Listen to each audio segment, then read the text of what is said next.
বিষ্ণুবিয়াৰ সপোনটো কি আছিলে? কি হোৱা সপোন আছিলে? আগতে টিচাৰ হোৱা সপোন আছিলে।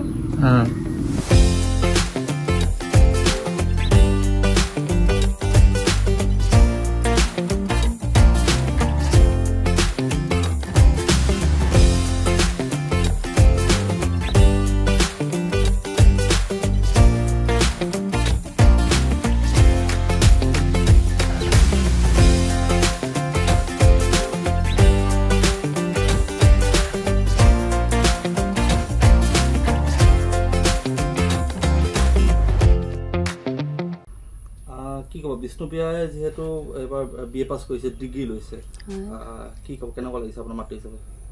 মাতৃ হিচাপে মোৰ খুবেই ভাল লাগিছে। বহুতখিনি সৰুৰ পৰা কষ্ট কৰা সাৰ্থকতা হ'ল বুলি ভাবিছোঁ। যিহেতু তাই সৰু কালৰ পৰাই এনেকুৱা ধৰণৰ তাৰ হেৰি আছিলে সেইখিনি কথা কওকচোন। তাৰ শিশু কালৰ পৰা কেনেকুৱা ধৰণৰ এটা প্ৰত্যাহ্বান আছিলে আপোনালোকৰ কাৰণে?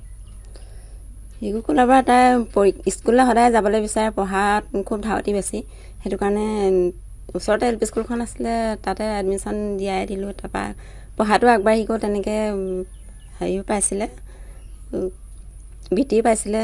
তাৰপৰা তেনেকৈ হাইস্কুল পঢ়িলে, অৰুণোদয় একাডেমীত হায়াৰ ছেকেণ্ডেৰী পঢ়িছিলে। তাৰপৰা আমগুৰি কলেজত এতিয়া গ্ৰেজুৱেটেড হ'লগৈ আৰু ভাল লাগিছে। সেইটো কাৰণে যিহেতু তাই মানে আপোনালোকৰ হেৰিত মানে কেঁচুৱাই হৈ থাকিলে, ধৰি লওক শিশুৱে হৈ থাকিলে, কিন্তু আজি তাই বিএ পাছ কৰিলে, ডিগ্ৰী ল'লে, যিটো বহুত ছাত্ৰ ছাত্ৰীৰ কাৰণে সাধাৰণ ছাত্ৰ ছাত্ৰী কিছুমানে বহুতে হয়তো এইটো কৰিব নোৱাৰে, কিন্তু তাই ইমানখিনি প্ৰত্যাহ্বান নেওচি কিন্তু কৰিছে। কি ক'ব?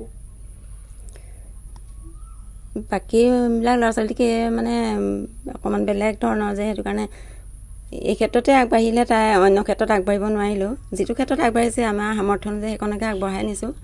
এইখিনি ভাল ফল দেখুৱাৰ কাৰণে খুব ভাল লাগিছে। মানে এই শিশুকালৰ পৰা মানে অসুবিধাটো কি আছিলে? শাৰীৰিকভাৱে কেনেকুৱা ধৰণৰ অসুবিধা? শাৰীৰিকভাৱে খোজকাঢ়িব একেবাৰে নোৱাৰে। তাই দাঙি অনা নিয়া কৰিব লাগে, গা পা ধোৱা, খোৱা মেলা তেনেকৈ মুখৰ আগত দিব লাগে আৰু খাবলৈ, দাঙি নিব লাগে গা ধুৱাবলৈ। তেনেকৈ ময়ে কৰোঁ আৰু চববিলাক কাম। বিদ্যালয়লৈ ময়ে তেনেকৈ প্ৰায় বেছিভাগ নিওঁ। দেউতাকে কেতিয়াবা দিগদাৰ হ'লে নিয়ে আৰু। তাৰপিছত কলেজত যিহেতু সাধাৰণ ছাত্ৰ ছাত্ৰীৰ লগতে তাই বহি মানে শিক্ষা গ্ৰহণ কৰিছিলে, সেই ক্ষেত্ৰত কিবা অসুবিধাৰ সন্মুখীন হৈছিলে নেকি কেতিয়াবা? অসুবিধাৰ সন্মুখীন তেনেকৈ নাই হোৱা। এই চেয়াৰ এখন আছিলে, সেই চেয়াৰখনতে তাই বহে আৰু। এনেই তাইৰ উচ্চতাটো কিমান হ'ব? উচ্চতা 12 ফুটমান হ'ব নেকি? 6 ফুট নহয়, 6 ফুটে হ'ব চাগে, মোৰ জোখা নাই। আমাৰ বহুতেই সমস্যা, মানে দেউতাকৰ শাক পাচলি ব্যৱসায় কৰে। সেইটো কাৰণে আমাৰ চলিবলৈকে দিগদাৰ হয়। পঢ়া শুনাৰ ক্ষেত্ৰত এই অনন্যা শইকীয়া নামৰ এগৰাকী ছোৱালী আছে, যেতিয়া বোৱাৰী হ'ল, তেওঁ কিতাপখিনি দিলে ডিগ্ৰী গ্ৰেজুৱেশ্যনৰ কাৰণে।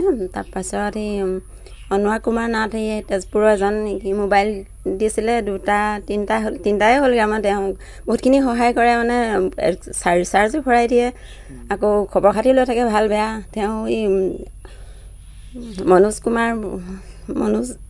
সংগঠনৰ মানে সেইজনৰ জৰিয়তে তেওঁক চিনি পালোঁ।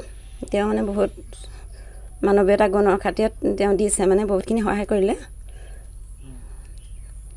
তাৰপৰা তুষাৰদায়ো দিছিলে, হায়াৰ ছেকেণ্ডেৰী কিতাপখিনি দিছিলে। তেনেকৈ পঢ়ালোঁ আৰু। যিকোনো খবৰৰ বাবে যোগাযোগ কৰক 7099017330 লগতে 7099017110 নম্বৰত।